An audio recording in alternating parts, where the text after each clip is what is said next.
Speaking of the Kia Forum, where the Tom Brady roast took place, AEW Dynamite is live there tonight, and it starts at 8 Eastern, 5 out here in Los Angeles. You can watch it live on TBS. So what are you thinking about 5 years in? Are you where you want to be with AEW right now? It's a really exciting time. When we started, we only had 2 hours of TV, and we were only doing shows on TNT. And now we're doing 5 hours Wednesday, Friday, Saturday on TBS and TNT. Right. And it's just expanded, grown so much. And it really, the roster has grown and the fan base worldwide has grown. The last time I saw you, we hadn't done our biggest accomplishment ever. We went last summer and set the world record for ticket sales in pro wrestling at Wembley Stadium. Right. 81,035 tickets. More than any WrestleMania, more than any wrestling show ever has ever sold. And it's a big deal for us. And, a lot of people don't know that AEW set that record. We're going back to Wembley Stadium this summer, August 25th, again, the same weekend, trying to make history again, do something special.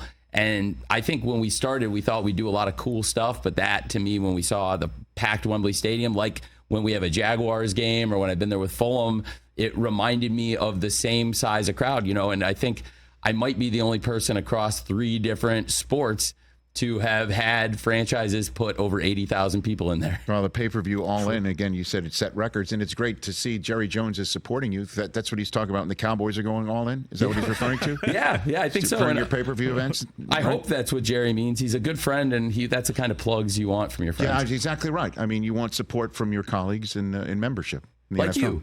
Yeah, well, but you know what? I mean, Jerry would probably mention your neck brace as well.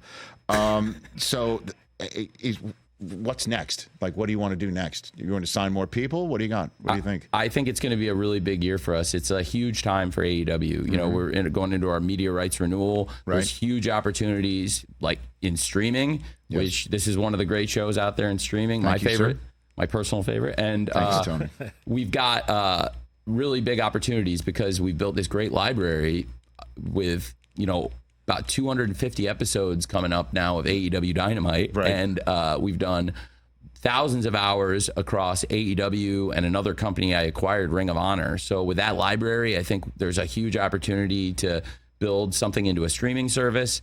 We expanded our pay-per-view calendar this year. Now we're up to 9 events, which is crazy from where we started. And the pay-per-view has continued to grow and grow. Last year was our biggest year ever. And I think this year's off to our best start ever.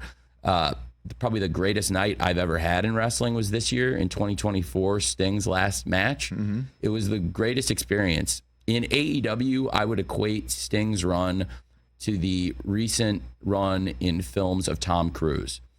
Everybody who's pretty much ever seen a movie knows who Tom Cruise is. And if you've ever watched wrestling, you know Sting.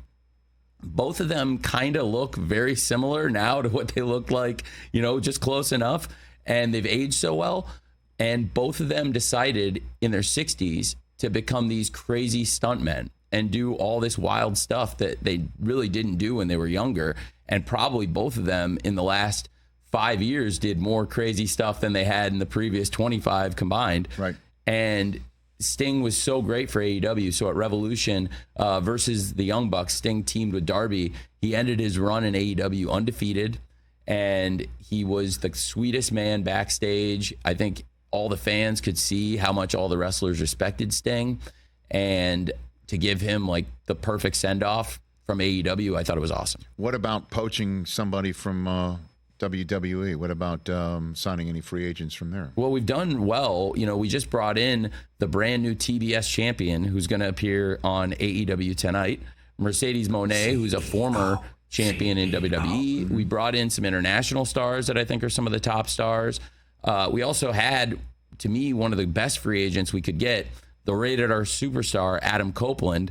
He was supposed to be appearing tonight at the Forum, and he had a big role in the show tonight.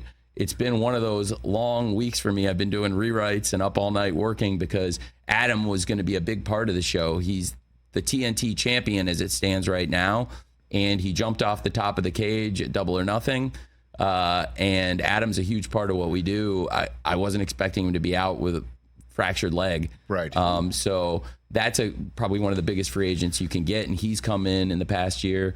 I think in the future we'd be very open to that if there's people that want to come to AEW, and I think there will be people that want to come here because right now, I say this is where the best wrestle because I believe we have the best roster, and that's our mindset. You know, I think we've had so far this year 3 for 3 on pay-per-view. They've all been really great. It's a great run for us, not unlike the great 3 for 3 run I saw you have recently. I was watching the show and you had Jerry Seinfeld on, and it was one of the best interviews I've ever seen. You're nice, Tony. And I'm sitting here and I'm looking at the platform and the whole thing, and it's like the whole set is now immortalized by Jerry.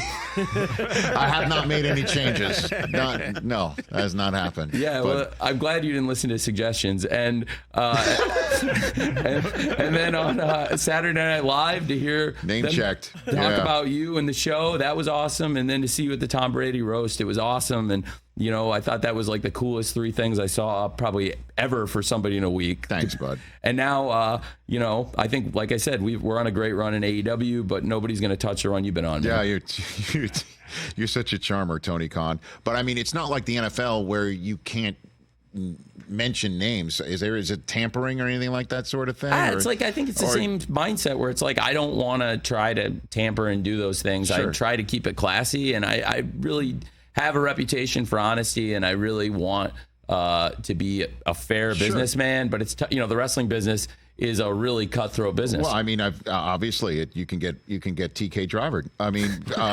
you know, Becky Lynch is a free agent within a week. So is that a name that you'd be interested in? Well, I mean, again, you just you know you invoked the tampering word, the T word. Okay.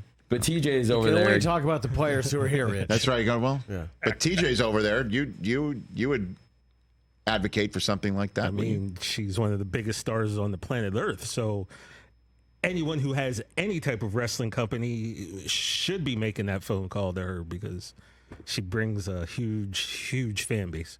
Absolutely. And Great massive star power. Catch the Rich Eisen Show every single day on the Roku channel, 12 to 3 Eastern, for free.